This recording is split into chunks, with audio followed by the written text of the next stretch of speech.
You can come close to me. Yeah. Welcome to Bangladesh. How are you feeling? This is the first time visit? Yes, this is my first time visit. Okay. You're scared? No, I'm not scared. Not scared? I'm not scared. Oh, that's good. You feel comfortable now? Yeah, I'm feeling better. You're হঠাৎ feeling করে better? দাঁড়ায় আমি সবার মানে মধ্যে propose সবার করে। ভিতরে প্রপোজ করেছি যে I really like you and I love you would you marry me. তো তখন ওর ভাই আরো যারা আছে সবাই তো খুব যে স্বাভাবিক। কি অবস্থা। তো ও 1 মিনিট থেকে উঠে দাঁড়ায় হাত দিছে। ও ওয়াও, এটা পরিচয় কতদিনের মধ্যে? এটা 3 সপ্তাহের মাথায়। ওকে। তুমি যদি জীবনে বড় হতে চাও কলম দ্বারা হও, লাঠি দ্বারা না। যারা জীবনে এক্সকিউজ দেখান তাদেরকে আমি বলবো ভাই প্লিজ একটু সময় বের করে ব্র্যান্ডিং বাংলাদেশের 10টা এপিসোড দেখেন। মানে টয়লেট পরিষ্কার করা, আমি টয়লেটও পরিষ্কার করেছি ক্যান্টারবারি গোল্ড ক্লাবে। ওদের মেইন ওয়েবসাইটে আমার ছবি দিয়ে আমার হিস্টোরি আছে। আপনি যদি ইউনিভার্সিটি অফ সাদারল্যান্ড লন্ডন ক্যাম্পাসে যান, ওদের বিজনেস ম্যানেজমেন্ট সাবজেক্ট প্রমোট করে আমাকে দিয়ে। তাই নাকি? হ্যাঁ, ইউকেতে। এখন এই ব্রাঞ্চের মালিক আমি আর আমার ওয়াইফ। আমার 95% শেয়ার অ্যান্ড 5% শেয়ার হচ্ছে আমার ওয়াইফ। কি নাম এটার? এটা ব্রিটিশ গ্রাজুয়েট কলেজ। এই কলেজটা আপনার? জি, এই কলেজটা আমার। আসসালামু আলাইকুম প্রিয় দর্শক এবং শ্রোতা, আল্লাহ সর্ব অবস্থায় আমাদের সবার মঙ্গল করুন, সবসময়ের মতো সেই দোয়া এবং শুভকামনা জানিয়ে শুরু করছি ব্র্যান্ডিং বাংলাদেশের একটি এপিসোড। এবং শুরুতেই বেশ কিছু নিয়মকানুন আপনাদের জন্য বলতে চাই যারা দেশ এবং দেশের বাইরে থেকে এই অনুষ্ঠানে অংশগ্রহণ করতে চান। ব্র্যান্ডিং বাংলাদেশ মানে হচ্ছে যারা নিজেকে এমন একটি উচ্চতায় নিয়ে গেছেন, নিজের কাজের মধ্য দিয়ে দেশকে সারা বিশ্বের কাছে ব্র্যান্ড করে চলেছেন, সেটা স্থানীয়ভাবে হোক কিংবা আন্তর্জাতিকভাবে হোক। এবং আমি শুরু থেকেই টার্গেট করেছিলাম যে আমি পাশের বাড়ির একটা মানুষকে নিয়ে এসে আপনাকে দেখাতে চাই যে তিনি যেভাবে পেরেছেন সেটা আপনার দ্বারাও পারা সম্ভব। এবং আপনারা জানেন ব্র্যান্ডিং বাংলাদেশে সবসময় আমাদের যে উদ্দেশ্যটা ছিল, আমরা ছোটোবেলায় বা বইয়ে বা পুঁথিগত বিদ্যায় যেসব মানুষকে মহিরুহ হিসেবে জেনেছি, যেসব মানুষকে আমাদের সামনে আইডল হিসেবে দাঁড় করানো হয়েছে উইথ ডিউ রেসপেক্ট, তারা তো অবশ্যই সম্মানের, কিন্তু তারা কখনো কখনো আমাদের মানে সাধনার বাইরে। কিন্তু আমি আসলে ওই বিষয়টাকে জেনারেলাইজ করার চেষ্টা করেছি। আমি চেষ্টা করেছি যে এই পাশের বাড়ির মানুষ যে আপনার, সেও তো একটা অসম্ভব অসাধারণ মানুষ, হয়তো আমরা তাকে সেভাবে চিনি না, সেভাবে মূল্যায়ন করি না, তো সে পারলে আপনিও পারবেন। আপনার জন্য পারাটাকে সহজ করার চেষ্টা করেছি ব্র্যান্ডিং বাংলাদেশের মাধ্যমে। তো এই ব্র্যান্ডিং বাংলাদেশে যারা অংশগ্রহণ করতে চান, যারা মনে করেন যে তাদের গল্পগুলো সারা দেশের মানুষকে জানানো উচিত, সারা বিশ্বে জানানো উচিত, তারা আমাদেরকে মেইল করতে পারেন। আমাদের মেইল অ্যাড্রেসটি হচ্ছে sharemystory24@gmail.com। এই মেইল অ্যাড্রেসটি কিন্তু আমার ভিডিওর কোনায় একেবারে ফিক্স করে দেওয়া আছে। আগের যে মেইল অ্যাড্রেসটি ছিল ওই মেইল অ্যাড্রেসটিও আছে, বাট আমি নতুন করে যে মেইল অ্যাড্রেসটি দিয়েছি সেই মেইলেই আপনাদেরকে মেইল করবার জন্য অনুরোধ করছি। এছাড়া ফোনও করতে পারেন, ফোন নাম্বারটিও কিন্তু ভিডিওর কোনায় দেওয়া আছে। তো আমি আর কথা বাড়াচ্ছি না, কে রয়েছে আমার সঙ্গে একটু জানার চেষ্টা করি। ভাই, নামটা একটু বলেন প্রথমে প্লিজ। আমার নাম ডক্টর হুসিন আলম। বয়স? আমার 35। আচ্ছা, আমার জন্ম খুবই প্রত্যন্ত অঞ্চলে। জন্মটা হচ্ছে মাগুরা জেলার মোহাম্মদপুর থানার ঘুল্লিয়া গ্রামে। আচ্ছা, মানে এখনো শিক্ষার আলো ভালো মতো পৌঁছায়নি। আমাদের হাই স্কুলে যেতে হয় আমার গ্রাম থেকে মিনিমাম 8 থেকে 10 কিলোমিটার দূরে, বিনেতপুর বাজারে। ইলেকট্রিসিটি আছে?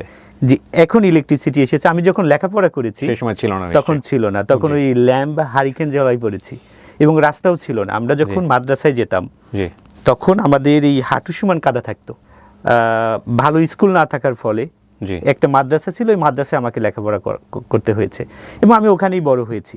ওখান থেকে আমি দাখিল পাশ করেছি ঘুল্লিয়া গ্রাম থেকে। মানে 2005 সাল পর্যন্ত আমি গ্রামে ছিলাম, আমাদের ঘুল্লিয়া গ্রাম। এই দাখিল পাশ করার পর আমি চলে যাই মাগুরা শহরে। আচ্ছা, মাগুরা শহরে ওখানে সিদ্দিকিয়া কামিল মাদ্রাসা থেকে আমি আলিম পাশ করি। আমার বাবা একজন কৃষক এবং ব্যবসায়ী, বাট আমার দাদা মানে খুব সম্পদশালী ছিল আগে। আমরা অনেক সম্পদশালী পরিবার থেকে আসা। তো তারপরেও তো ধান, পাট, গম এগুলো বিক্রি করা। তো মাঠ থেকে ফলায় আনার জন্য আমার বাবার যে জ্ঞান দরকার, এই জ্ঞান ছিল না, কারণ উনি ধনী পরিবারের ছেলে ছিল। তারপরে ভাইরা যখন পার্থক্য হয়ে যায়, ডিভাইডেড হয়ে যায়, তখন আমার বাবার খুব কষ্ট ছিল, যার ফলে আমরা 6 ভাই বোনের ভিতর আমার নাম্বার 5। আমি আর আমার ছোট বোন একসাথে পড়তাম। আচ্ছা, আর আমরা 2 বোন এক সেট বই নিয়ে পড়তাম।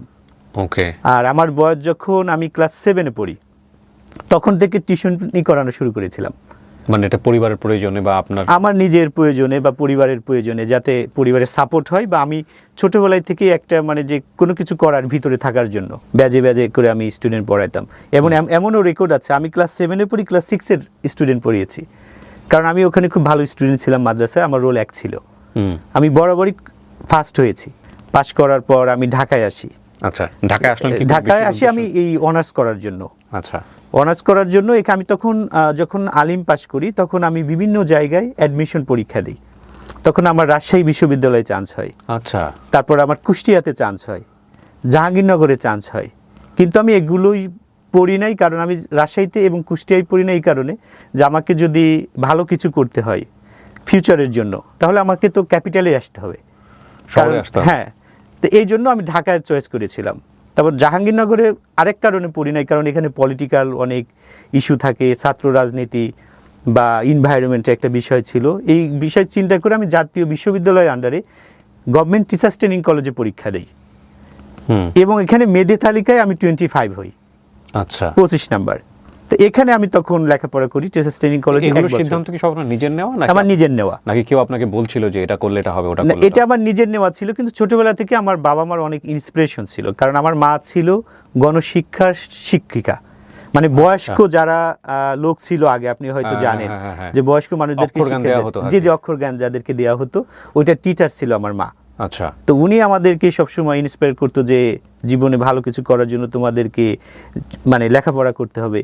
আর আমার বাবা তখনকার সময় ইন্টারমিডিয়েট পাস, ওকে, এবং উনি খুব ভালো ইংলিশ পারতো। আচ্ছা, তো উনি আমাদেরকে একটা অ্যাডভাইস দিয়েছিল যে power and stage no for perpetual, if you want to win, win by the pen not by the stick. মানে মানুষের শক্তি এবং সামর্থ্য চিরস্থায়ী থাকে না। তুমি যদি জীবনে বড় হতে চাও কলম দ্বারা হও, লাঠি দ্বারা না। আমি আসলে মাদ্রাসায় পড়তে চাইনি। আমি পড়েছি দুইটা কারণে, একটা হচ্ছে আমার বাবা মা চয়েস করেছিল, আর দ্বিতীয়ত হচ্ছে আমাদের এখানে হাই স্কুল ছিল না, জি, এই কারণে। কিন্তু হীনমন্যতা আমি কখনো পড়ি নাই, কারণ আমি সবসময় চলতাম যারা হাই স্কুলে পড়ে আচ্ছা, এদের সাথে, এবং এদের সাথে আমি কম্পিটিশন করতাম যে ওরা অঙ্কে কত পায়, আমি অঙ্কে কত পাই, ওরা ইংলিশে কত পাই, আমি ইংলিশে কত পাই। ওকে, মানে কম্পিটিশনটা এইভাবে ছিল। ঢাকাতে ভর্তি হওয়ার পর টিচার্স ট্রেনিং কলেজে যখন ভর্তি হই তখন এখানে খুব দ্রুত আমার 3টা স্যারের সাথে খুব ভালো পরিচয় হয়, মানে খুবই কাছে চলে আসি স্যারেদের। তাদের ভিতর একজন ছিল জনাব কবির হোসেন স্যার, উনি আইটি ডিপার্টমেন্টের হেড আছেন এখন, তারেক হোসেন স্যার, আর একটা শেখ শাহবাজ রিয়াদ স্যার। ক্লাসমেট বা অন্য যারা ইভিনিংয়ে মানে খেলার মাঠে যখন বসতো বাদাম খেত, আমি এই সময়টা পড়তাম বা টিউশনি করাইতাম।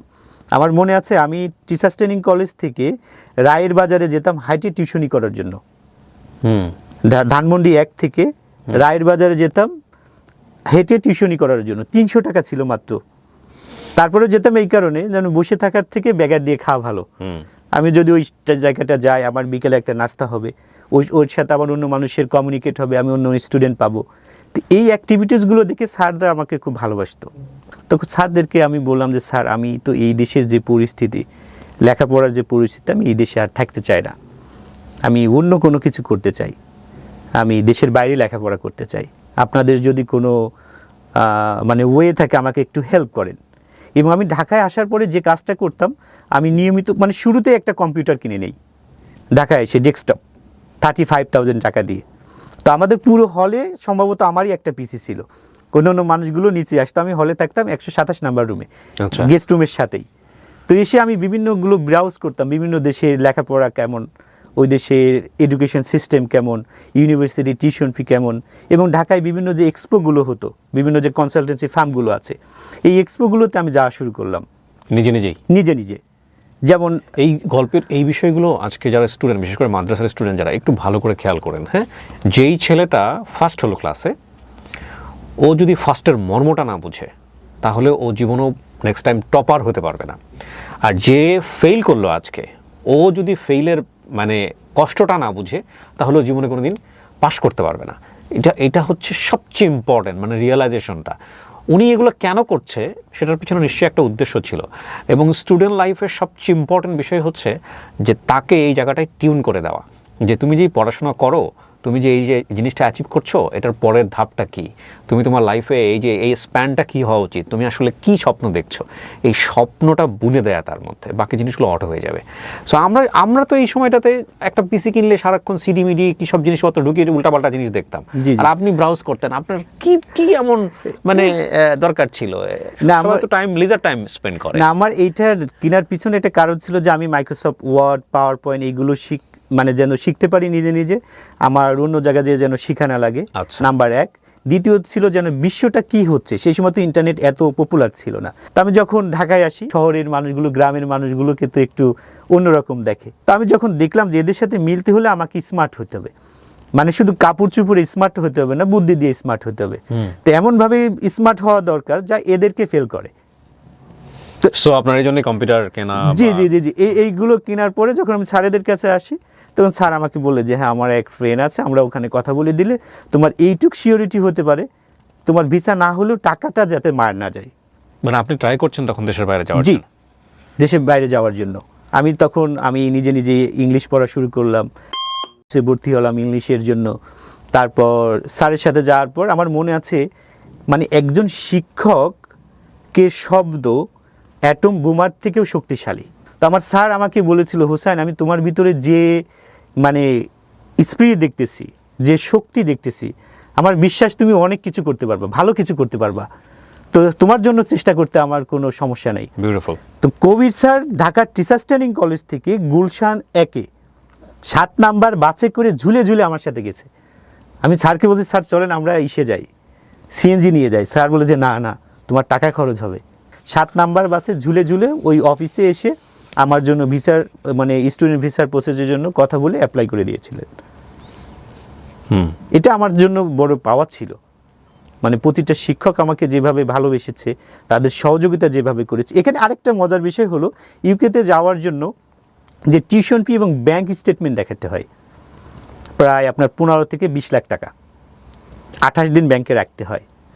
তখন আমি কি করি, এই রূপালী ব্যাংকে আমাদের টিচার্স ট্রেনিং কলেজের সামনে, ওখানে আমার অ্যাকাউন্ট ছিল।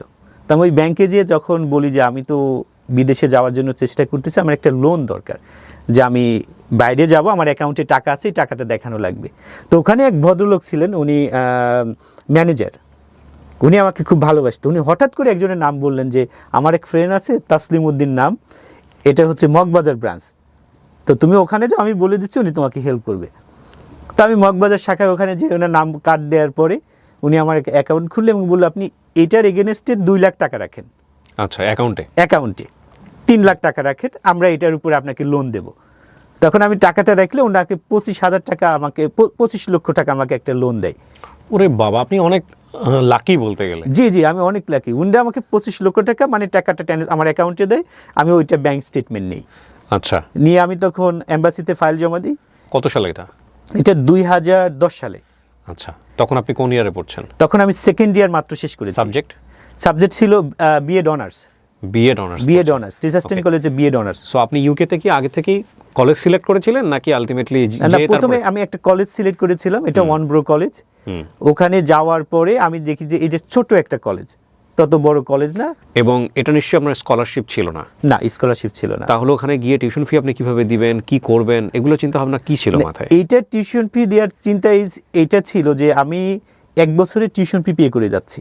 কারণ তখন একটা রুল ছিল 1 বছরের টিউশন ফি পে করতে হবে, অ্যাডভান্স পে করে যেতে হবে। তো এই টাকাটা আমার কাছে ছিল, কারণ আমি ছোটবেলা থেকে টিউশনি করাতাম। ওই টাকাগুলো জমাতাম এবং আমার ছোটখাটো একটা গ্রামে ব্যবসা করতাম, যেমন ধান, পাট, গম এগুলো কিনে রাখতাম। আচ্ছা, ছোটবেলা থেকে যখন এটা দাম বাড়তো তখন আবার বিক্রি করে দিতাম। আবার ঢাকায় এসে আমি একটা শেয়ার ব্যবসা করেছিলাম। শেয়ারের ব্যবসা? শেয়ার কিনেছিলাম। আচ্ছা, শেয়ার ব্যবসা বুঝতেন আপনি? আমি একটু বুঝতাম। তখন গ্রামীণ ফোনের একটা শেয়ার তখন বাজারে ছাড়ে 2010 সালে। তখন আমার ফ্রেন্ডদের মাধ্যমে, তো ওরাও ওই শেয়ারটা কেনে। তো আমাকে বলে, হোসেন তোমার যেহেতু টাকা আছে একটু, তুমি কিনে রাখো। তো ওদের সাথে আমি শেয়ার কিনি, 10টা বা 12টা শেয়ার কিনি। তো এই শেয়ারগুলো তখন বিক্রি হয় 56,000 টাকা করে, 56 বা 53 এমন 2 মাস পরে। ওরে বাবা, যখন দাম আসে তখন আমি এটা বিক্রি করে দিই, তখন আমার তো হিউজ টাকা হয়ে যায়। তখন এই টাকাটা দিয়ে আমি টিউশন ফি বা ওই ব্যাংকের যে টাকাটা রাখার এটাই করি। আর বাকি কিছু টাকা আমাকে সহযোগিতা করেছিলেন আমার স্যার, কবির স্যার। উনি বেঁচে আছেন? জি, উনি বেঁচে আছেন, ওনার সাথে এখন আমার যোগাযোগ আছে। মাশাআল্লাহ। জি, তারপরে কি হলো? গেলেন আপনি দেশের বাইরে? দেশের বাইরে আমি যখন যাওয়ার পরে এইটা ছিল আমার জীবনের সবচেয়ে কঠিনতম সময়। কেন? যেমন আমি যখন ইউকেতে যাই, আমার সাথে আমার আরেকটা ফ্রেন্ড ছিল, ও প্রায় 6 মাস আগে ইউকেতে যায়। তো আমি ওর সাথে যোগাযোগ করলাম যে আমি তো ওখানে যাচ্ছি, আমার থাকার জায়গা নাই, আমার পরিচিতও কেউ নাই, তুমি আমাকে একটু থাকার জায়গা দিবে কিনা বা পিক আপ করবে কিনা। যাওয়ার পরে এয়ারপোর্ট থেকে হিথ্রো এয়ারপোর্ট থেকে ওর বাসায় নিয়ে আসে। আমি 2 রাত ওর বাসায় থাকি। 3 রাতের মাথায় মর্নিংয়ে আমার কলেজ ছিল ক্যান্টারবারিতে, আর আমি তখন আছি লন্ডনে, সেন্ট্রাল লন্ডনে। তো আমাকে ভিক্টোরিয়া স্টেশনে নিয়ে আসে, ট্রেন স্টেশনে আনার পর টিকিট করে আমি ক্যান্টারবারি চলে আসব, আর ও চলে যাচ্ছে ওখান থেকে ম্যানচেস্টার। তো এই সময়টা ছিল এরকম যে ও ম্যানচেস্টার চলে যাচ্ছে, আর আমার ক্যান্টারবারি থেকে ব্যাক করার কোনো অপশন নাই, যে আমি এরপরে কোথায় যাব, কার কাছে যাব, এমন কোনো অপশন নাই। এবং আমি এটাও জানি না ক্যান্টারবারি যে কোথায় থাকবো, কারণ তখন আমার ডরমিটরি বা অন্য কোনো কিছু ফিক্স করা ছিল না। তো তখন কি হয়, আমি যখন ট্রেনে উঠে তো আমার ওখানে শীত, তখন মার্চে যাই, তখন খুবই শীত। আমি তো ট্রেনে উঠে আস্তে আস্তে ঘামতেছি। আমার সামনে এক ভদ্রলোক ছিল, ওনার সাথে যেহেতু ইংলিশ স্পিকিং কান্ট্রি, ইংলিশ তো কোনো সমস্যা নাই, তো ওনার সাথে কথা বলতে বলতে যাই। তো উনি ক্যান্টারবারি যেয়ে আমাকে ট্রেন স্টেশনে নামায় দেয়, যায়। তারপরে ওখান থেকে আমি কলেজে গেলাম, কলেজে যেয়ে রিপোর্ট করে ব্যাগ রেখে বাইরে বের হলাম যে আমি কোথায় থাকবো, কিভাবে কি করা যায়। পকেটে কয় টাকা? পকেটে তখন আমার ছিল 500 পাউন্ড। তখন বাইরে বের হয়ে শুধু কালো চুলের মানুষ খুঁজতেছি, এবং আমি ইন্টারনেটে আগে সার্চ দিচ্ছি এখানে ইন্ডিয়ান কোনো রেস্টুরেন্ট আছে কিনা, ইন্ডিয়ান বা বাঙালি কোনো রেস্টুরেন্ট আছে কিনা। তো এই টার্গেট নিয়ে আমি একটু একটু হাঁটতেছি, হাঁটতে হাঁটতে তো 2 জনকে জিজ্ঞাসা করেছি হোয়ার ইউ ফ্রম। একজন বলে আই এম ফ্রম নেপাল, আর একজন বলে আই এম ফ্রম ইন্ডিয়া। তাদেরকে জিজ্ঞাসা করলাম যে can you help me, I am looking for house. তো ওরা এইটি বলে বোঝা আমাদের কাছে কোনো সন্ধান নাই, কোনো কিছু নাই। মানে আল্লাহর অশেষ রহমতে আমি কালা চুলের আরেকজন মানুষ পেয়ে যাই। তাকে জিজ্ঞাসা করলাম যে হোয়ার ইউ ফ্রম, বলে আই এম ফ্রম বাংলাদেশ। তো আমি তো তখন মানে স্বর্গ হাতে হ্যাঁ, স্বর্গ হাতে পাওয়ার মতো। তো ওনার নাম ছিল রাজীব ভাই। তো ওনাকে বললাম যে ভাই আমি তো এখানে নতুন এসেছি এই ওয়ানব্রো কলেজে, তো আমার এখানে থাকার জায়গা নাই, আমি একটা থাকার জায়গা খুঁজতেছি, আপনি যদি আমাকে কোনোভাবে একটা ব্যবস্থা করে দেন আমার জন্য খুব উপকার হতো। উনি তখন আরেকজনকে কল করে, পরে ওখানে ওয়েস্টগেট একটা পার্ক আছে, ওখানে আমাকে নিয়ে গেল আরেক ভাইয়ের কাছে, ওনার নাম ছিল হুমায়ুন। ওনার কাছে যাওয়ার পর উনি তখন আরেকজনকে কল করে, ওখানে একটা ইন্ডিয়ান রেস্টুরেন্ট আছে বাঙালিদের, এটা হচ্ছে কাশ্মীর তান্দুরি, রাহুল ভাই নাম। তো ওনাদেরকে ফোন করার পর ওনারা বললো যে ঠিক আছে, আমাদের রেস্টুরেন্টের উপরে থাকতে পারবে, এক রুমে 4 জন, ফ্লোরিং করে 1 মাসে আমার থাকা খাওয়া সহ তাদেরকে দিতে হবে 200 পাউন্ড। তো আমি রাজি হয়ে গেলাম, আমি বললাম ঠিক আছে আমি থাকবো। ব্যবস্থা একটা হলো, মানে মাথা গোজার ঠাঁই হলো। তো তারপর ওখান থেকে যখন ওই রেস্টুরেন্টের উপরে আসার পর থাকার পরে ওনাদের সাথে কথা বলার পর একদিন পরে আমাকে অফার দিল যে হ্যাঁ তুমি আমাদের রেস্টুরেন্টে কাজ করতে পারো, মানে কিচেন পটার হিসেবে। তো 2 সপ্তাহ থাকবে ট্রায়াল, 2 সপ্তাহ আমাকে থাকা খাওয়া ফ্রি দেবে, কোনো টাকা দেবে না।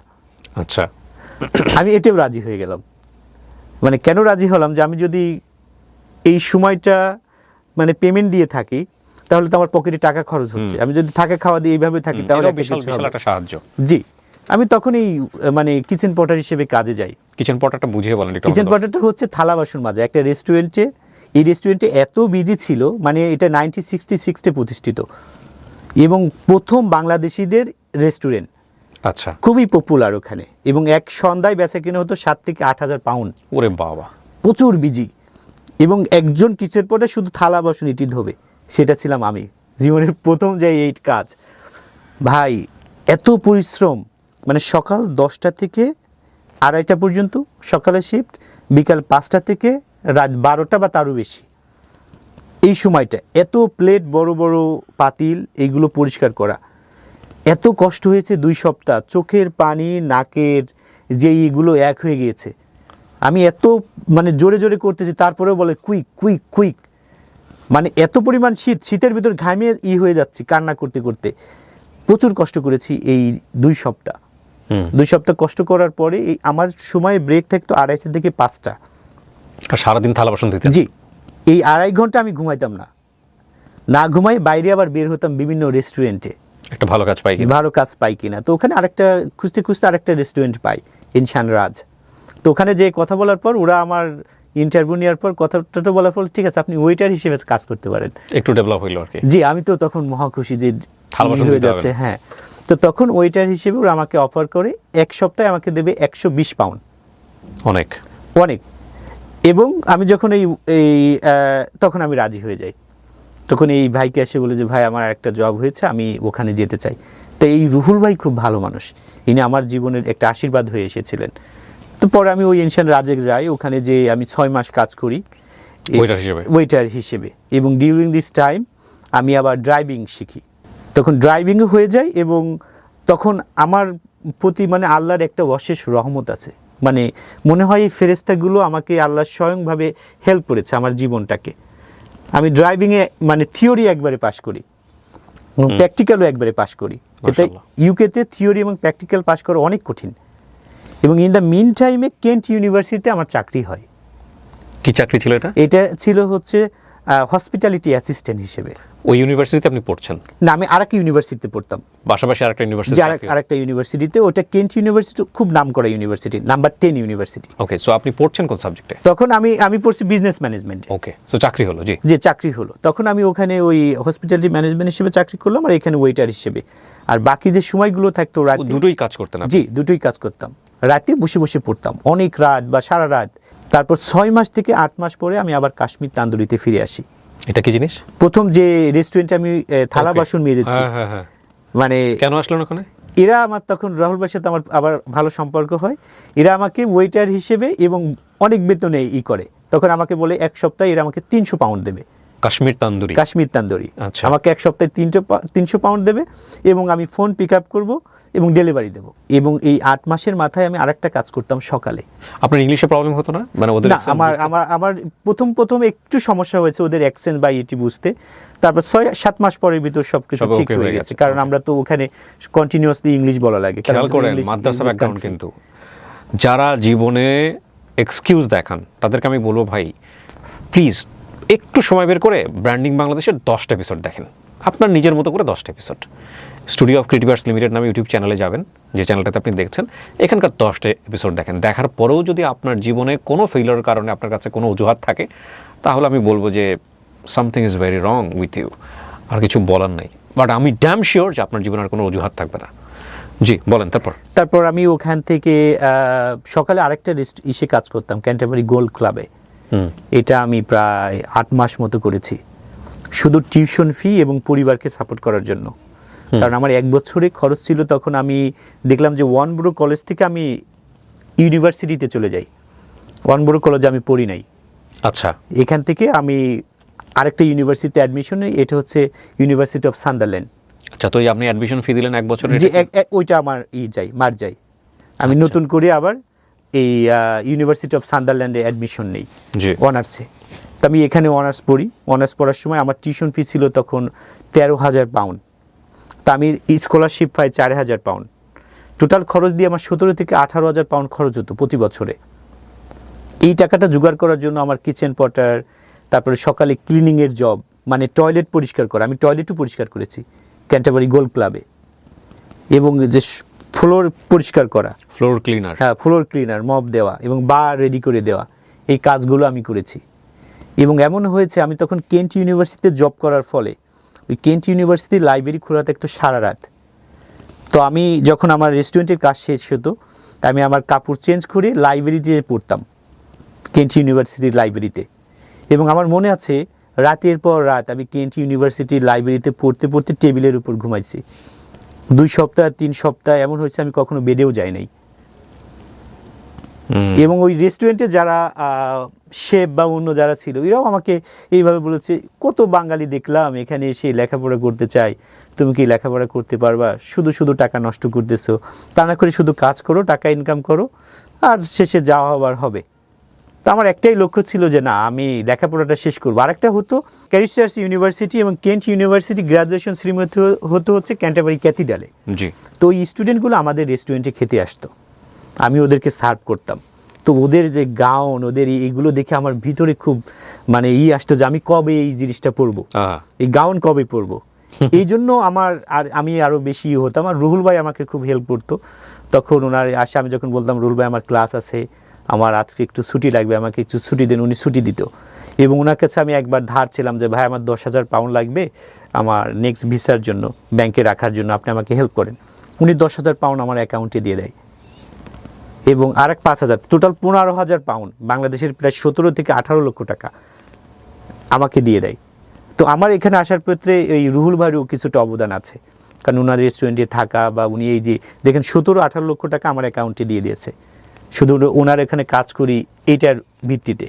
এবং আরেকটা ছিল, সমস্ত কাস্টমার আমাকে খুব ভালোবাসতো, কারণ আমার কমিউনিকেশন স্কিল বা সার্ভ অন্য যে বিষয়গুলো এগুলো খুব ভালো ছিল।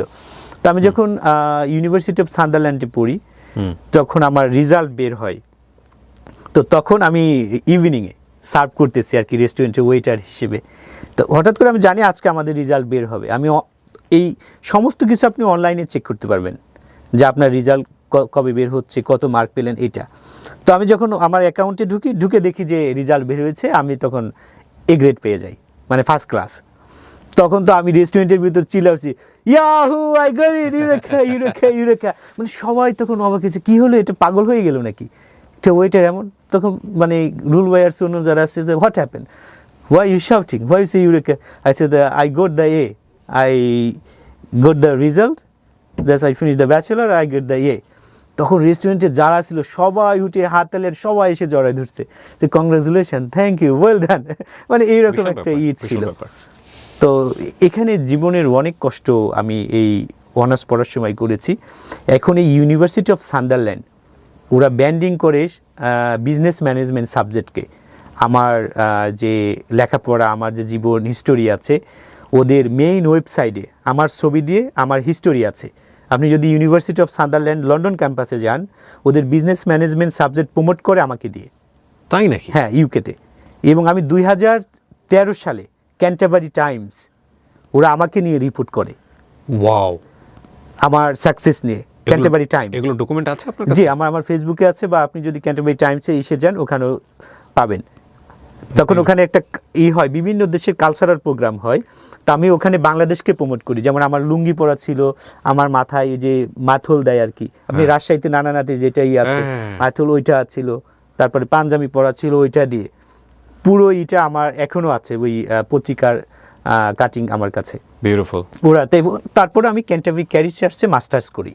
এটা ছিল আমি দ্বিতীয় বাঙালি ক্যান্টারবারি ক্যারিজ চার্চ ইউনিভার্সিটিতে, এবং এই ইউনিভার্সিটির পোস্ট গ্রাজুয়েট স্টুডেন্ট অফিসার ছিলাম, যা কোনো বাঙালি আর আগে কখনো হয় নাই। এবং এই ইউনিভার্সিটিও আমি বেস্ট স্টুডেন্ট। আমি যখন ইউকেতে অনার্স মাস্টার শেষ করি, তখন পিএইচডির জন্য আমি ইউনিভার্সিটি খুঁজতেছিলাম। তো আমার পিএইচডি ইউনিভার্সিটি হয় ইউকে দুইটা ইউনিভার্সিটি, একটা হচ্ছে ব্রাইটন ইউনিভার্সিটি, একটা নটিংহাম ইউনিভার্সিটি। দুইটা ইউনিভার্সিটি আমার পিএইচডি চান্স হয়, কিন্তু আমার স্কলারশিপ ছিল না। তারপর আমি অ্যাপ্লাই করলাম সুইজারল্যান্ড, ফ্রান্স, ইতালি, পোল্যান্ড। আল্লাহর অশেষ রহমতে প্রতিটা ইউনিভার্সিটি আমাকে অ্যাকসেপ্ট করে উইথ স্কলারশিপ। ওখানে অল্প অল্প স্কলারশিপ ছিল, কিন্তু পোল্যান্ডে ছিল ফুল স্কলারশিপ। ওকে। তখন আমার এক সিনিয়র বড় ভাই ছিল, যেখানে আমি মাস্টার্স করেছি ক্যান্টারবারি ক্যারিজ চার্চ ইউনিভার্সিটি থেকে, সাইদ ভাই। তো সাইদ ভাই হচ্ছে আমার জন্য একটা আশীর্বাদের মতো মানুষ। মানে আমার যত পরামর্শ আছে ওনার কাছ থেকে নেই, এবং উনি আমাকে সৎ পরামর্শগুলো দেয়। তো ওনাকে যখন আমি বললাম যে সাইদ ভাই, আমার তো 5টা ইউনিভার্সিটি থেকে অ্যাকসেপ্ট হয়েছে, 5টা দেশ থেকে, আমি কোথায় যাব? তখন সাইদ ভাই আমাকে বলে, সুইজারল্যান্ড হচ্ছে অনেক এক্সপেন্সিভ, এখানে যেয়ে তুমি বেশি দিন টিকতে পারবে না, এখানে যাওয়ার দরকার নেই। লন্ডন তো নাই, তারপরে ইতালিও সেম, ফ্রান্সেও এখানে অবস্থা ভালো না। আর তুমি পোল্যান্ডে যেতে পারো, কারণ এই যে ইউনিভার্সিটি তোমার অ্যাকসেপ্ট হয়েছে, এটা অনেক পুরাতন ইউনিভার্সিটি, 450 বছর বয়স, 9 জন নোবেল প্রাইজ পেয়েছে, এবং এদের রিসার্চ র্যাঙ্কিং অনেক ভালো, এবং তোমার ফুল স্কলারশিপ আছে, এবং এত বেশি এক্সপেন্সিভও না, তুমি এখানে আসতে পারো। তো আমি সাইদ ভাইয়ের কথাগুলো চোখ বুজে বিশ্বাস করি, এবং ওনার কথাগুলো এইভাবেই আমি নেই। আমি তখন পোল্যান্ডে চলে আসি, পোল্যান্ডে অ্যাপ্লাই করি। খুব তাড়াতাড়ি আমার সাবজেক্টটা খুব পপুলার হয়ে যায় পুরো ইউনিভার্সিটিতে, সুপারভাইজার সহ। আমার ছিল contribution of social business model to solve social issue. আচ্ছা, মানে আপনি সোশ্যাল বিজনেস হচ্ছে প্রফেসর মোহাম্মদ ইউনুস স্যারের যে মাইক্রো ক্রেডিট, রাইট, এইটা।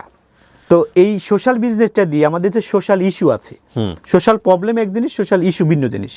তো এই সোশ্যাল ইস্যুটাকে আমরা কিভাবে সলভ করতে পারি? তো এখানে যেমন আমাদের ইমিগ্রেশন প্রবলেম আছে, আনএমপ্লয়মেন্ট আছে, তারপরে ওমেন এম্পাওয়ারমেন্ট আছে, তো অনেকগুলো বিষয় আছে। এটাকে আমরা কিভাবে সলভ করতে পারি এখন ডেভেলপ এবং ডেভেলপিং কান্ট্রির ভিতরে? যেমন আমাদের বাংলাদেশ, ইন্ডিয়া, পাকিস্তান, নেপাল, এটাকে আমি যদি কম্পেয়ার করি ইউরোপে, এটা কিভাবে অ্যাপ্লাই করব? তো প্রফেসর ইউনুস স্যারের যে মডেল সোশ্যাল বিজনেস মডেল, এটা সায়েন্টিফিক মডেল না, এটা হচ্ছে জাস্ট বেসিক একটা মডেল, কিন্তু এটা ফেমাস হয়ে যায়। তো আচ্ছা। আমি এই মডেলটাকে সায়েন্টিফিক মডেল নিয়ে যাই স্টার ডুপ্লোর মডেলের ভিতরে। স্টার ডুপ্লো হচ্ছে ইনি 2021 সালে নোবেল প্রাইজ পেয়েছে ইকোনমিক্সে, ফ্রান্সের ইন্ডিয়া থাকে। আর ইনার স্বামী হচ্ছে অভিজিৎ ব্যানার্জি, ইন্ডিয়ান। ইনাদের যে একটা ছোট একটা মডেল আছে, এই মডেলটা ছিল technology, good governance and government. এই তিনটাকে আমি মডিফাই করে যে how social business model to solve social issue, এই মডেলটাকে আমি দাঁড় করাই। ওকে, দাঁড় করানোর পরে এই মডেলটা পুরো ফেমাস হয়ে যায় আমাদের ইউনিভার্সিটিতে। আপনার সুপারভাইজার কে ছিল? আমার সুপারভাইজার ছিল হচ্ছে অ্যাগনিশকা ম্যাকারেভিজ। মানে উনি পুলিশ? জি, পুলিশ। ওকে। উনি ডক্টর হব।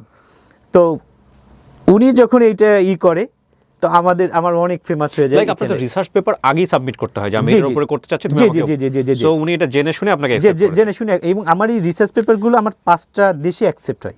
ওকে। পিএইচডি, যেটা আমি আপনাকে বললাম, সুইজারল্যান্ডে জেনিভা বিজনেস স্কুল, ওরা আমাকে অ্যাকসেপ্ট করে। Reigns business school, France.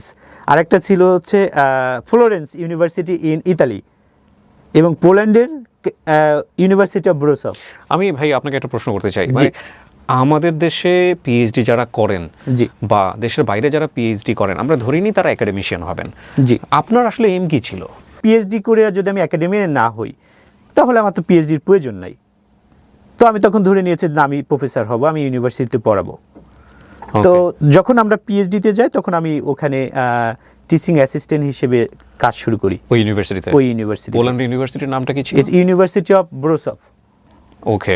University of ব্রোসভ, যারা WROCLAW। যারা আপনারা এই বিষয়গুলো নিয়ে চেক করতে চান, উনি ডিটেল বলে দিচ্ছে, আপনারা গিয়ে ওখানে চেক করে দেখতে পারেন। আমরা তো আমাদের জায়গা থেকে চেক করেছি, ইনফ্যাক্ট প্রচুর সময় নিয়েছি। ওনাকে কিন্তু আমাদের মিডিয়াতেই ফার্স্ট না, বাংলাদেশের অনেক প্রমিনেন্ট মিডিয়াতে ফোকাস করা হয়েছে, কিন্তু আমরা তারপরেও ওনার কাছ থেকে বিনয়ের সাথে যথেষ্ট সময় চেয়ে নিয়েছি, ক্রস চেক করেছি, তারপরে আমরা আজকে এখানে নিয়ে এসেছি। প্রথম পর্যায়ে আমি শুনে হা হয়ে গিয়েছিলাম যে কী বলে এই ভদ্রলোক। তারপরে যখন আমরা ফ্যাক্ট ফাইন্ডিং করলাম, দ্যাটস রিয়েলি অ্যামেজিং। আপনারা শেষ পর্যন্ত শোনেন তারপর। এবং আমার যে রিসার্চ পেপার ইউনিভার্সিটির মেইন ওয়েবসাইটে আছে, আপনি যদি গুগলে সার্চ দেন, দেখবেন contribution of social business model to solve social issue. এখানে গুগলে আছে আমার পুরো research paper. University already submit করেছে, ইউনিভার্সিটি লাইব্রেরিতে আমার এই থিসিস আছে। ওকে। এবং আমার 2019 সালে আমি আমার প্রফেসর বাংলাদেশে আসি। আমরা ঢাকা বিশ্ববিদ্যালয়ে ওনাকে নিয়ে আসেন? জি জি জি, ঢাকা বিশ্ববিদ্যালয়ে আমরা লেকচার দেই ভূগোল ডিপার্টমেন্টে। তারপর আমাদের প্রফেসর ইউনুস স্যারের সাথে আমার মিটিং হয়, আমার প্রফেসরের মিটিং হয়, ওনার ইন্টারভিউ নেই আমরা। এবং আমার প্রফেসর ইউনুস স্যারের সাথে আমার প্রায় 4-5 বার দেখা হয়েছে, এবং উনি আমার থিসিসে ওনার সিগনেচারও আছে, উনি আমার এই থিসিস সম্পর্কে জানেন। অসাধারণ, অসাধারণ। জি। তারপরে ওটা কি, মানে আপনার কত বছর লাগলো কমপ্লিট করতে ওখানে পিএইচডি? এক্স্যাক্টলি 4 বছর। 4 বছর লেগেছে? এক্স্যাক্টলি 4 বছর। আমার কোনো এক্সটেনশন ছিল না। এবং মজার বিষয় হচ্ছে, আমি এই ইউনিভার্সিটি 450 বছর ইতিহাসে আমি একমাত্র ফরেনার যে পরপর 3বার বেস্ট স্টুডেন্ট রেক্টর স্কলারশিপ পেয়েছি ওখানে পিএইচডি করতে গিয়ে। জি, পিএইচডি করতে যেয়ে বেস্ট স্টুডেন্ট রেক্টর স্কলারশিপ হচ্ছে পুরো ইউনিভার্সিটিতে আপনার স্টুডেন্টের র্যাঙ্কিং হয়, মানে আপনার টিচিং অ্যাচিভমেন্ট, আপনার আর্টিকেল অ্যাচিভমেন্ট, আপনার কনফারেন্স, তারপর থিসিস, এই 4টা বিষয় এক করে আপনার কত মার্ক, এটার উপর ভিত্তি করে বেস্ট স্টুডেন্ট রেক্টর স্কলারশিপ হয়। কয়বার পেয়েছেন? আমি 3বার পেয়েছি, পরপর 3বার, 2019, 2020, 2021। ইউনিভার্সিটির বয়স কত বললেন আপনি? 400 বছর? 400 বছর এটার ইতিহাস। 400 বছরের ইতিহাসে কেউ পায় নাই? না, পরপর 3বার কেউ পায়নি। আমাদের ছেলেরা কত ব্রিলিয়ান্ট না, জাস্ট খালি একটা এনভায়রনমেন্ট দিলে বাঙালি কি করতে পারে। ওয়াও। আরেকটা ছিল হচ্ছে এখানে ECPR কনফারেন্স, এটা one of the biggest conference in the world. তো এই কনফারেন্সে আমি একমাত্র ওই ইউনিভার্সিটির স্টুডেন্ট যারা, অনেক প্রফেসরদেরও পেপার অ্যাকসেপ্ট হয় না, আমার 5বার পেপার অ্যাকসেপ্ট হয়েছে। আমি প্রেজেন্টেশন দিয়েছি ECPR কনফারেন্সে, এবং ওই কনফারেন্সে চেয়ার ছিলাম আমি 2বার। মাশাআল্লাহ। এবং এই কনফারেন্সে সারা বিশ্ব থেকে, এটাকে বলে ইয়াং স্টার অ্যাওয়ার্ড, মানে সারা বিশ্ব থেকে যারা ইন্টেলেকচুয়াল আছে রিসার্চের উপরে, যাদের অনেক আর্টিকেল বের হয়েছে, এটার উপর ভিত্তি করে অ্যাওয়ার্ড দেয়। তো আমাকে আমার ইউনিভার্সিটি নমিনেশন দেয়, মানে ডিন। তো আমি আনফর্চুনেটলি এখানে অ্যাওয়ার্ডটা পাইনি, তবে এই ইউনিভার্সিটি থেকে নমিনেশন দেওয়া মানে হিউজ। আমার যে অ্যাচিভমেন্টগুলো ছিল, আমি যখন পিএইচডি শেষ করি, আমার অলরেডি 8টা আর্টিকেল বের হয় একটা আর্টিকেল আছে মনে করেন IGI গ্লোবাল পাবলিশার, এটা হচ্ছে USA, তারপর এমরিড, Wow. এটা UK, তারপর রোমানিয়া থেকে আমার আর্টিকেল বের হয়েছে, তারপর মানে বিশ্বের ভালো ভালো যে জার্নাল ইম্প্যাক্টগুলো আছে ওখান থেকে আমার আর্টিকেলগুলো আছে। আর কনফারেন্স তো অনেক। এই পিএইচডি টাইমটাতে International আপনি কি conference, জি। করছিলেন, মানে পেশা কি ছিল আপনার? নাকি পিএইচডির পুরোপুরি সময় আমি এখানে টিচিং অ্যাসিস্ট্যান্ট হিসেবে কাজ করেছি এবং আরেকটা ইউনিভার্সিটির লেকচারার হিসেবে কাজ করতাম ওখানেই, পোল্যান্ডে? ওখানে পোল্যান্ডে, এটা ছিল the international university of logistic and transport. Okay, so আপনার আন্ডারগ্রেডে এ এবং জি। আপনি মাস্টার্সে গিয়েও আপনি হচ্ছে জি। কি পেলেন? এ। এ ওকে, so both A, good result. Both result. এবং খুব ইজি কি মানে ওখানে টিচিং প্রফেশনে না না, যাওয়াটা? টিচিং এটা হওয়ার ওদের ক্যাটাগরিটা ভিন্ন।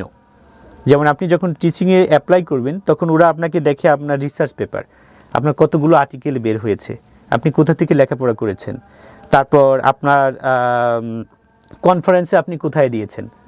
এটা যখন আপনার সিভি দেখার পর ওরা আপনাকে যখন সিলেক্ট করে তখন ওরা আপনাকে ইনভাইট করে প্রেজেন্টেশনের জন্য। লাইক ওদের কি ভ্যাকেন্সি অ্যানাউন্সমেন্ট থাকে নাকি আপনি নিজে থেকে অ্যাপ্লাই না, করেন? vacancy ভ্যাকেন্সি announcement অ্যানাউন্সের থাকে। এগেইনস্টে আপনাকে অ্যাপ্লাই করতে হয়? জি জি জি, অনলাইনে। ওকে, তো আমি ওখানে অ্যাপ্লাই করার পর ওরা আমাকে সিলেক্ট করে, কারণ আমার সার্টিফিকেট ছিল ইউকের, আর ইউকে সার্টিফিকেটের অনেক ভ্যালু ইউরোপে, ওরা খুবই সম্মান করে ইউকে এটা।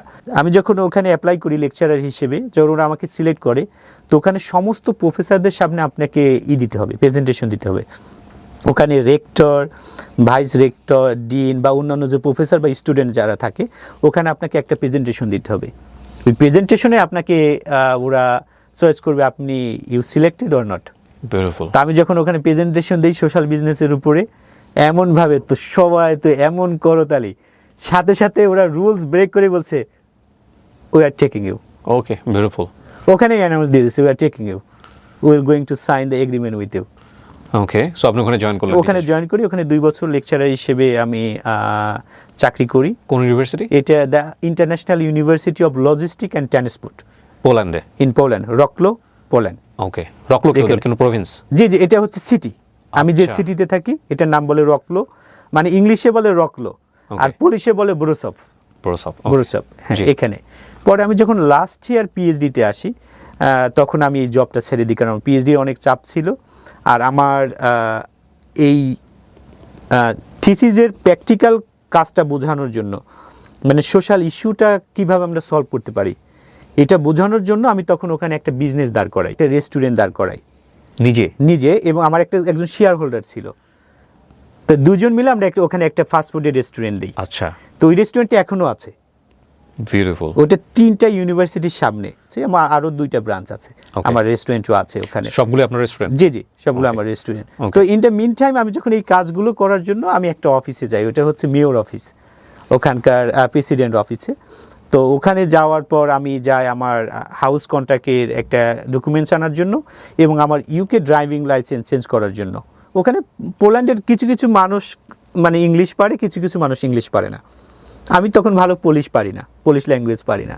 তো এই অফিসে যে তখন আমি ওদের কাছে হেল্প চাই যে আমি এখানে আসছি আমার একটা হাউস ডকুমেন্টসের জন্য আর আমার ইউকে ড্রাইভিং লাইসেন্স চেঞ্জ করার জন্য আমার কীভাবে করা লাগবে।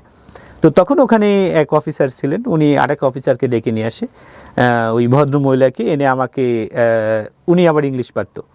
তখন নাম কি ছিল ওনার? ওনার নাম পাউলিনা। ওকে, পাউলিনাকে ডেকে দিল। জি, পাউলিনাকে ডেকে দিল।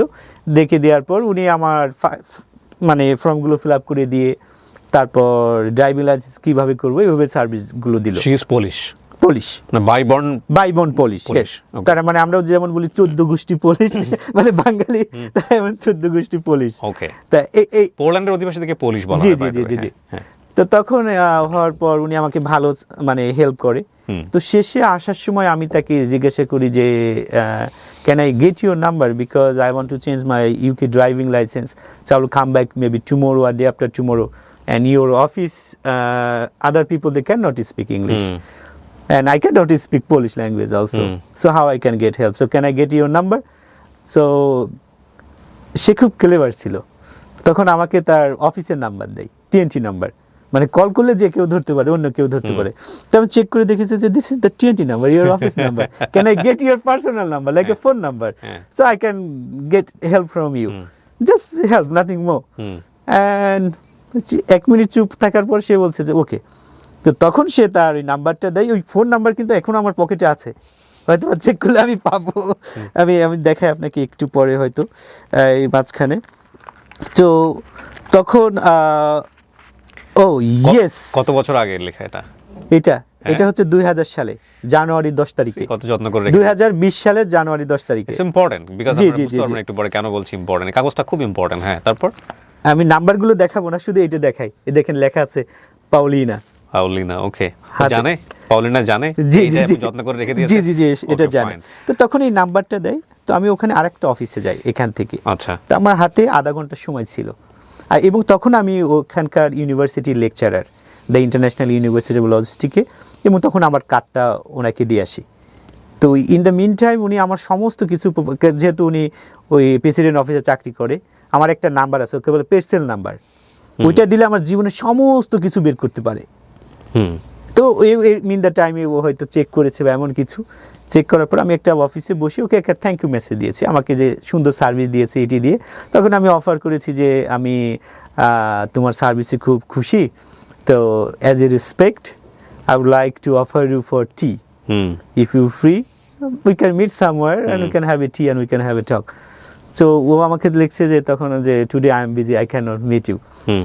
তো তখন এই ইসের পরে নেক্সট ডে আমি আবার মেসেজ দিছি যে তোমার সাথে দেখা করা যায় কিনা, তুমি আমাকে যে in the meantime you like her নাকি জাস্ট এমনিতেই মিট করা? জাস্ট এই এমনিতেই মিট করা, যে আমি আচ্ছা। একজন আমার ফ্রেন্ড দরকার, যেহেতু আমি Okay. ওখানে গিয়েছি এমন Okay. কিছু একটা অফিসে, তখন মানে মেয়র অফিস কিন্তু গুরুত্বপূর্ণ একটা অফিস, জি, মানে জি। এই অফিসে আমাদের ফরেনার বা যারাই হোক হুম।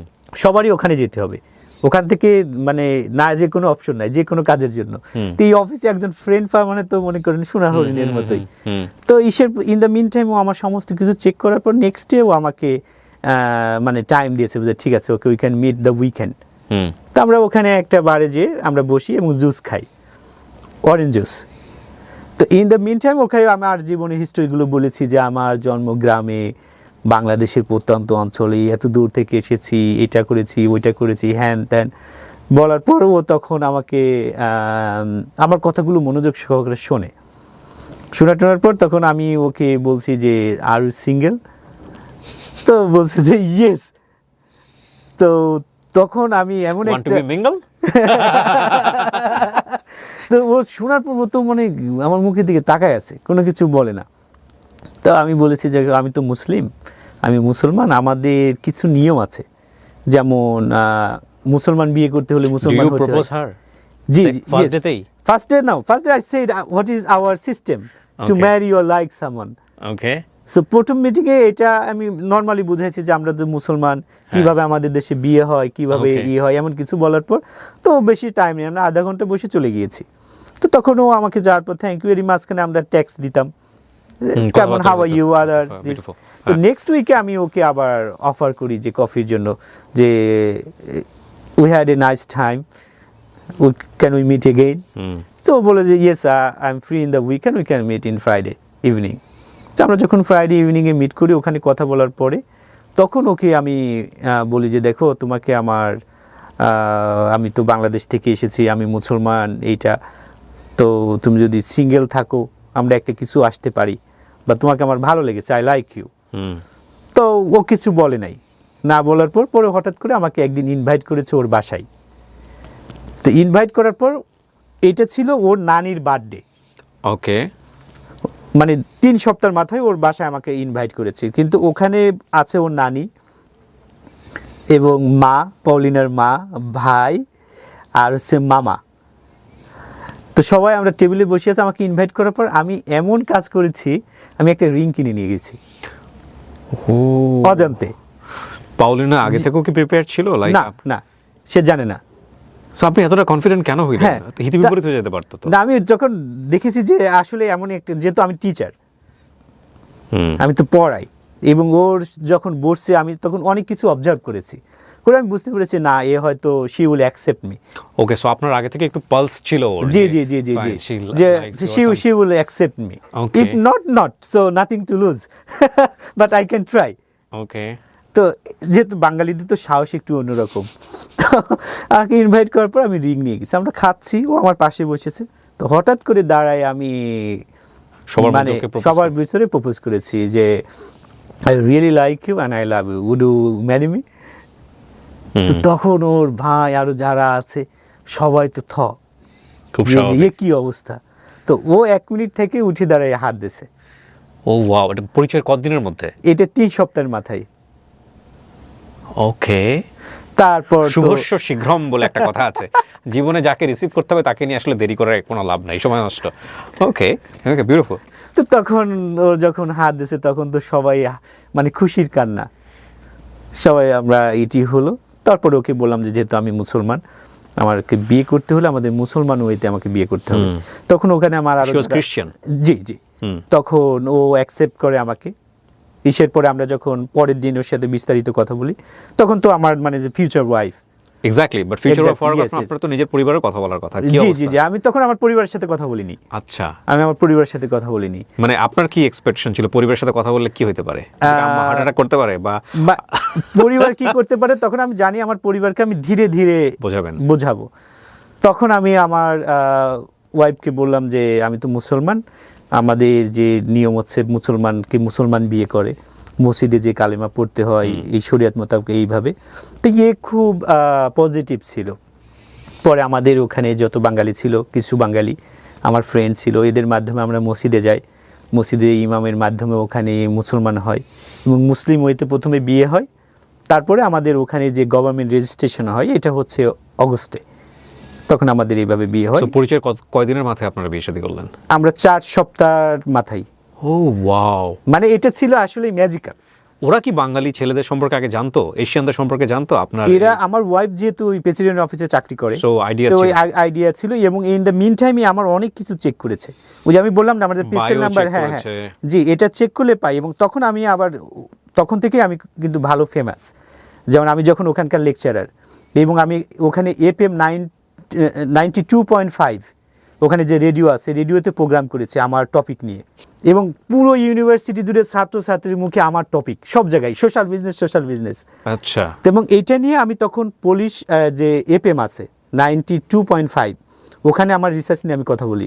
বিয়ে শাদী করার পর তখন ফ্যামিলি জানে না, জি, জি, বাংলাদেশের জি। লোকজন জানে না? জানে না। তখন আমরা বিয়ে করি এখানে। বিয়ে করার পর ধীরে ধীরে আমার মার সাথে কথা বলি এইটা যে মা আমি যদি ফরেনার বিয়ে করলে কেমন হবে। আমার বাবাকে বলি যে আমি তো একটা ফরেনার পছন্দ করেছি, বিয়ে করলে কেমন হবে। হচ্ছে না না, ওই দেশ তো ভালো না, খ্রিস্টান মানুষ, ছোট ছোট কাপড় পরে, এটা তো এটা করা যাবে না। তা আমি বলছি যে যদি তোমার বৌমা মুসলমান হয় তাহলে কি হবে। তো মুসলমান হলে তাহলে চিন্তা করা যায় যে কি করা যায়। তবে বেটার হচ্ছে বাঙালি মানুষ, তুমি যেহেতু গ্রামের মানুষ, গ্রামের সহজ সরল একটা মানুষ বিয়ে করো, তাহলে এটাই ভালো হবে আমাদের জন্য, আমাদের কেউ দেখলো এটি হবে। তো আমি এইভাবে 6 থেকে 8 মাসের মাথায় আমার পরিবারকে ফাইনালি বলি যে হ্যাঁ আমি বিয়ে করেছি, আমার বউ খ্রিস্টান থেকে মুসলমান হয়েছে, ও প্রেগনেন্ট, আমার ছেলে হবে। ও, তখন পরিবারের সবাই বলে যে তুমি এমন কাজ করেছো। এটা তো শর্ট না, এটা তো পুরো ঝড় হয়ে গেছে হ্যাঁ। রীতিমতো তো মেন্টালি। তখন আমার যেহেতু আমার বাবা মার সাথে সবসময় ভালো একটা সম্পর্ক ছিল, ছোটবেলা থেকে আমাদেরকে খুব অন্যভাবে মানুষ করেছে। আর আমার মা, আমার বাবা, আমার ভাই, আমরা বন্ধুর মতো প্রতিটা বিষয়গুলো শেয়ার করতাম। কিন্তু এই বিষয়টা আমি এদেরকে মানে আন্ডারস্ট্যান্ডিং করেছি স্লোলি, মানে এমনভাবে পুশ করিনি যাতে এরা আঘাত পায় বা এটা নেওয়ার জন্য কঠিন হয়ে যায়। So you got the citizenship of Poland, right? আপনি পোল্যান্ডের Yes. সিটিজেনশিপ পেলেন নাকি ইউকের সিটিজেনশিপ পেয়েছিলেন আপনি আগে? না, আমি হচ্ছে পোলিশ রেসিডেন্ট, পার্মানেন্ট রেসিডেন্টশিপ আছে আমার। এখনো সিটিজেনশিপ না? সিটিজেনশিপের জন্য অ্যাপ্লাই করেছি, আমি ওয়েটিং করতেছি ইসের Okay. কাছে, প্রেসিডেন্টের কাছে। আপনার ওয়াইফ তো ওনারা তো অবশ্যই ডেফিনেটলি জি, জি। সিটিজেন, আপনার আমার বাচ্চাও ছেলে, সিটিজেন। জি, জি। শুধু আপনি এখন অ্যাপ্লাই করেছেন? জি, আমি পাসপোর্ট যাওয়ার পরে পেয়ে যাব। ওকে, যে বাই দ্য ওয়ে পাউলিনা আমাদের সাথে কিছুক্ষণ মধ্যেই জয়েন করবে, আপনারা একটু ওয়েট করেন। হ্যাঁ, আমার ওয়াইফ হিসেবে অনেক ভালো, এটা খুবই চমৎকার একজন মানুষ, আর খুবই পজিটিভ। বাংলাদেশের যত খাবার আছে সমস্ত খাবার রান্না করতে পারে, সমস্ত খাবার খায়, এবং মুসলমানের হিসেবে যে বিষয়গুলো আছে এগুলো খুব পজিটিভভাবে নিয়েছে। এবং আমরা একসাথে নামাজ পড়ি, মাশাআল্লাহ। রোজাও রাখে। তারপর মাশাআল্লাহ। বাংলায় মোটামুটি ভালোই কথা বলতে কত পারে। বছর হলো সংসার? আমাদের প্রায় 5 বছর হয়ে যাচ্ছে, 2020 থেকে। ছেলের বয়স? ছেলের বয়স 4 বছর। ছেলেকেও নিয়ে আসবো আমরা। জি, হ্যাঁ। 4 বছর। তারপরে আপনার ক্যারিয়ার গ্রোথের জায়গায় যদি আসতে চাই, আপনি কি কি করলেন, কি হলো তো আপনার? আমার এই মাঝখানে আমার পিএইচডি শেষ হলো। পিএইচডি শেষ করার আগেই 2022 সালে আমি একটা কলেজ দিই, পোল্যান্ড। কলেজ দিলেন? জি, কলেজ এই অর্থায়ন দিয়েছি। কে করলো? এটা অর্থায়ন ছিল হচ্ছে আমি যখন ইউকেতে লেখাপড়া করি তখন ইউনিভার্সিটি অফ সান্দারল্যান্ডে আমি তখন বেস স্টুডেন্ট। ওখানকার সমস্ত ইউনিভার্সিটির টিচার যারা ছিল সবার সাথে আমার ভালো সম্পর্ক ছিল। তখন আমাকে ওই ইউনিভার্সিটি থেকে অফার করা হয় তোমরা আমার একটা ব্রাঞ্চ এখানে নিয়ে আসো, আচ্ছা, তুমি যেহেতু পোল্যান্ডে আছো। সো পোল্যান্ডে একটা ব্রাঞ্চ জি, পোল্যান্ডে একটা ব্রাঞ্চ নিয়ে আসো, তুমি ওখানে এটা দেখাশোনা করবা। ও, তখন আমার মানে এটা ছিল আমার ওখানে আমার একটা বেস্ট টিচার ছিলেন, ওনার বিপিন নাদা। উনি আমাকে এখনো পর্যন্ত অনেক ভালোবাসে। ওনার সাথে কাইন্ড খুব অফ comfortable। ফ্র্যাঞ্চাইজি যেটাকে বলে। জি জি জি, ফ্রান্সাইজ। তখন আমি এটা ওখানে ওনাদের মাধ্যমে ওপেন করি, তারপরে পরবর্তীতে পুরো ব্রাঞ্চটা আমি কিনে নেই। আপনি কিনে নিলেন? জি, এত টাকা কোথায় আমি পেলেন? আমি এখানে আমাদের এখানে আমার ওই যে রেস্টুরেন্ট ছিল, ও, রেস্টুরেন্টই আছে এবং ব্যাংক থেকে লোন, লোন। ব্যাংক আমাদেরকে হিউজ লোন। পোল্যান্ডের যে সর্বোচ্চ ক্রেডিট কার্ড 90,000 জুলতি, যা বাংলাদেশি টাকার প্রায় 30 লক্ষ টাকা, ওকে, ওই ক্রেডিট কার্ড আমার আছে। তারপর আরো যে ইগুলো আছে, মানে ব্যাংক আসে বসে থাকতো যে আপনি লোন নেন, লোন আমাদের নেবেন কাছ না থেকে। কেন? লোন নেন। হ্যাঁ, লোন নেন। ওদের একটা আছে, মানে যাদের ট্রানজাকশন ভালো হয়, ব্যাংকে Goodwill টাকা check থাকে, করে, হ্যাঁ, জি, হুম। এগুলো থাকার ফলে। আর যেহেতু আমার ওয়াইফ, আমি পুলিশ সিটিজেন বিয়ে করেছি এবং ও গভর্নমেন্ট অফিসার, ওরও একটা ভালো গুড রেকর্ড আছে ব্যাংকের। ওকে, তো সবকিছু মিলে আমি বিজনেসের জন্য হিউজ একটা অ্যামাউন্ট পাই। এটা দিয়ে আমি কলেজ দাঁড় করাই, ব্রিটিশ গ্রাজুয়েট কলেজ। তো পরে এখন এই ব্রাঞ্চের মালিক আমি আর আমার ওয়াইফ। আমার 95% শেয়ার অ্যান্ড 5% শেয়ার হচ্ছে আমার ওয়াইফ। কি নাম এটার? এটা ব্রিটিশ গ্রাজুয়েট কলেজ। এই কলেজটা আপনার? জি, এই কলেজটা আমার। এটা কোথায় অবস্থিত? এটা এই ব্রোসপে অবস্থিত। কতটুকু পোল্যান্ডে। এরিয়ার উপর এটা? এটা হচ্ছে পুরো একটা বিল্ডিং, 3 তলা। আচ্ছা, এবং এটার সাথে আবার আরেকটা কলেজ আছে, যেটা হচ্ছে তেরানোভা, স্কুল অফ তেরানোভা। ওকে, এটা হচ্ছে পোলিশ ল্যাঙ্গুয়েজে পরিচালনা হয়। Okay. তেরানোভাটা হচ্ছে প্রফেশনাল প্রোগ্রাম। ওকে, যারা মনে করেন technician, hospitality assistant, beautician, administrative diploma. Officer, G, Kind of diploma, diploma, হ্যাঁ। মানে যারা সরাসরি জবে যেতে পারে। আচ্ছা, ওইটা আমাদের একটা পার্ট আছে। আমরা আরেকটা পার্ট, এটা আমার ব্রিটিশ গ্রাজুয়েট কলেজ, যারা ইন্টারন্যাশনাল স্টুডেন্ট, যারা ইংলিশে লেখাপড়া করতে চায়, মনে করেন BBA, MBA, Okay. Hospitality Graduate, management, graduation. Graduate, হ্যাঁ, ট্যুরিজম অ্যান্ড ম্যানেজমেন্ট, এই কতজন সাবজেক্টগুলো student আপনাদের? আমাদের এখানে পোলিশ এবং ইন্টারন্যাশনাল স্টুডেন্টই প্রায় 4,000-এর মতো। 4000 স্টুডেন্ট? প্রায় 4,000, এবং অধিকাংশ স্টুডেন্ট হচ্ছে ইউক্রেন, তারপর হচ্ছে আলজেরিয়া, আলবেনিয়া, আজারবাইজান, উজবেকিস্তান, তারপর হচ্ছে কলম্বিয়া। কত বছরের মধ্যে এত বড় সাকসেস? মানে মানে আমাদের 93টা ছিল একটু আগে। আচ্ছা, 93টা হচ্ছে 2019 সাল থেকে, আর আর আপনার আমাদেরটা চালু করি 2022 সালে। মাত্র 2 বছরের মধ্যে এত জি। স্টুডেন্ট? আমাদের এইখানে মানে এই ইন্টারন্যাশনাল স্টুডেন্ট অনেক বেশি। ম্যাজিকটা কি? মানে 2 বছরের মানে মধ্যে এত- ম্যাজিকটা ছিল এরকম, মানে ওখানে ইউকের স্টাডিটা আমরা ফোকাস করেছি। মানে আচ্ছা। এরা 2 বছর লেখাপড়া করবে পোল্যান্ডে, ফাইনাল ইয়ারটা যাবে হচ্ছে লন্ডনে। ও। তো মনে করেন 1 বছর ইউকেতে লেখাপড়া করতে খরচ হয় 16 থেকে 17,000 পাউন্ড। আমাদের এখানে পোল্যান্ডে খরচ করতে হচ্ছে মাত্র 3200 ইউরো, আচ্ছা, কারণ পোল্যান্ডে খরচ কম। এই জন্য স্টুডেন্ট হচ্ছে 2 বছর এখানে পড়ে, 3 বছরের লাভ দিয়ে চলে যায় ইউকেতে। আচ্ছা, আচ্ছা। এটা একটা আপনাদের ইয়ে ক্যাম্পাস আছে। এরিয়া কত বড়? আমাদের ক্যাম্পাস এরিয়া তত বেশি বড় না, কারণ এটা বিল্ডিংটার উপরে আমাদের করা, ওকে, মানে ক্লাসগুলো নেওয়া হয়। মানে আপনি যদি মনে করেন আমাদের খেলার মাঠ বা অন্য কিছু, এগুলো নাই। আচ্ছা। মানে পুরো বিল্ডিংটার উপরে আমাদের সবকিছু। মানে ক্লাস। তো এতগুলো স্টুডেন্টের অ্যাকোমোডেশনের সমস্যা হয় না? না, অ্যাকোমোডেশন হচ্ছে আমাদের কানেক্টেড উইথ আদার ইউনিভার্সিটি, ও, যেমন okay. ইউনিভার্সিটি অফ ব্রুসভ, university of technology, university of life science and medical university. আচ্ছা, 4টা ইউনিভার্সিটির সাথে আমাদের এগ্রিমেন্ট আছে, জয়েন্ট কোলাবোরেশন জি, যেটাকে বলে। যে আমাদের স্টুডেন্টগুলো ওদের ডরমিটরিতে থাকতে পারবে। আচ্ছা, আচ্ছা, তো আমাদের নিজস্ব কোনো ডরমিটরি নেই। ওকে। সো আপনি এটা ফাউন্ডার মেম্বার? জি, ফাউন্ডার মেম্বার। এবং আমার শুরুতে আরেকজন ফাউন্ডার ছিলেন, ইনি হচ্ছে ইউক্রেনিয়ান। ওকে। আমরা দুজন মিলে এই কলেজটা করি। ডিরেক্টলি বাংলাদেশ থেকে গিয়ে ওখানে করতে পারে, অ্যাপ্লাই করতে পারে? জি, বাংলাদেশি স্টুডেন্ট আমাদের এই কলেজে অ্যাপ্লাই করতে পারে। ওকে। আমাদের যারা ব্যাচেলর করতে চায় বা মাস্টার্স করতে চায় তারা অ্যাপ্লাই করতে পারে আমাদের কলেজে। পোল্যান্ড এবং এখন ফ্যাসিলিটি কেমন? পোল্যান্ডে ফ্যাসিলিটি অনেক ভালো, কারণ পোল্যান্ডে একজন ওয়ার্কার পাওয়া মানে সোনার হরিণ হাতে পাওয়ার মতো। কারণ এখানে ভিসার ইস্যুটা কম হয়, বাট এখানে কোনো রিফিউজি নাই এবং পরিষ্কার পরিচ্ছন্ন। আর আপনার ফরেনারদের জন্য অনেক ফ্যাসিলিটি আছে, যেমন 1 ঘন্টা কাজ করলে 27 জুলতি। আচ্ছা, তো আপনি 27 টাইম 30 কয় টাকা আসে? 1 ঘন্টা ইনকাম মানে ওদের 1 টাকা সমান বাংলাদেশে 30 টাকা। 30 টাকা। লেখাপড়া মানে 3200 ইউরো মাত্র টিউশন ফি। ওকে। তো এখানে তত বেশি না। তো আমাদের জন্য আরেকটা হচ্ছে, ওখানে কেউ যদি 5 বছর থাকে তাহলে ওটা পিআরের জন্য অ্যাপ্লাই করতে পারে। Permanent resident? জি, পার্মানেন্ট রেসিডেন্টের জন্য। তো এটা একটা আমাদের বাংলাদেশিদের জন্য প্লাস পয়েন্ট। অসাধারণ, অসাধারণ। আর ওই দেশের শিক্ষা ব্যবস্থা আর আমাদের দেশের শিক্ষা ব্যবস্থা এক না। ফাইন, আমার মনে হয় আপনারা পাউলিনাকে দেখার জন্য অধীর আগ্রহে অপেক্ষা করছেন। হ্যাঁ, দুজনকে একটু ভিতরে নিয়ে আসো। You can sit together. Yeah you can sit together. মাইক্রোফোনটা ঠিক করো। Hold on, my hand. Okay. Okay. You're Stop. scared? No, I'm not scared. Not scared? I'm not scared. Oh, that's good. You feel comfortable now? Yeah, I'm feeling better. Paulina, how are you? Yeah. Thank you. I'm good. You are good? No, don't talk. I will just talk. He asking how are you? I should talk with your mommy and daddy. Can you please permit me?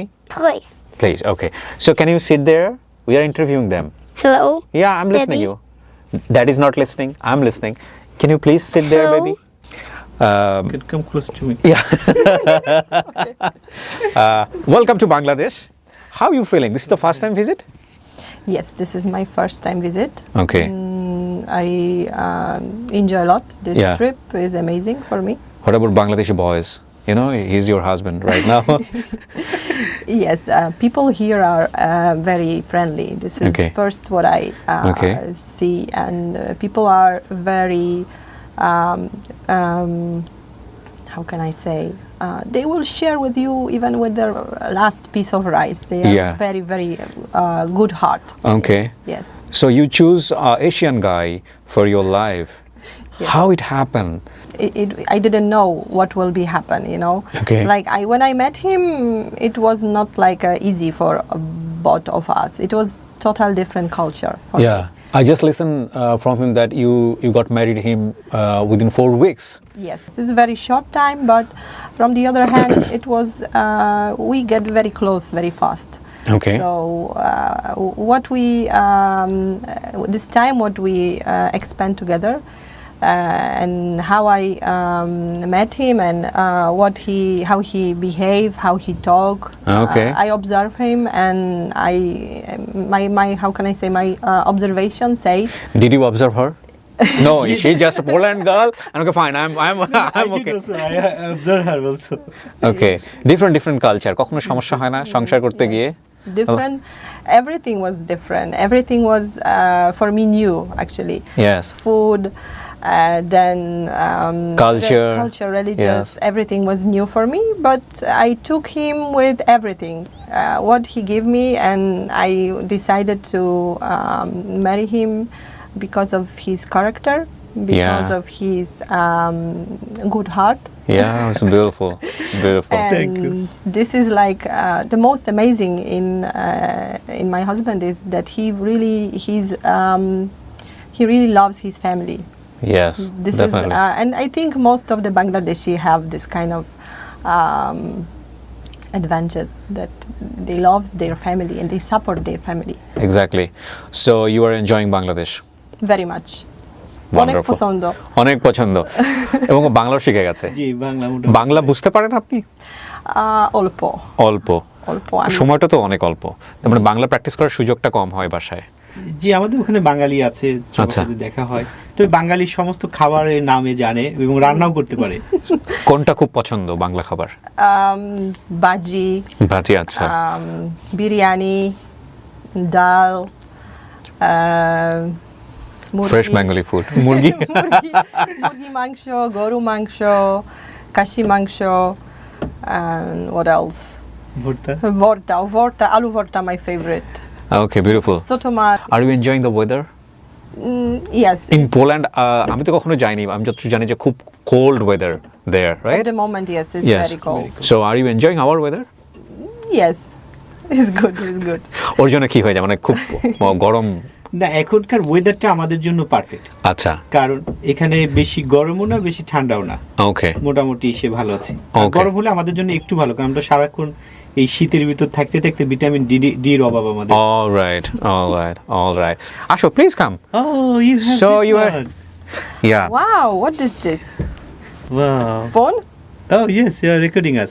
Okay, you can stand and you can recording us. Yes, we will talk and you will record us. Okay. You Okay. need to go there. So আমরা একেবারে শেষের দিকে চলে আসছি। হোসেন আলম ভাই, একবারে শেষের দিকে যদি কিছু বলার থাকে আমাদের দর্শক দুইজন, ওর মতো কথা বলুক, সমস্যা নাই।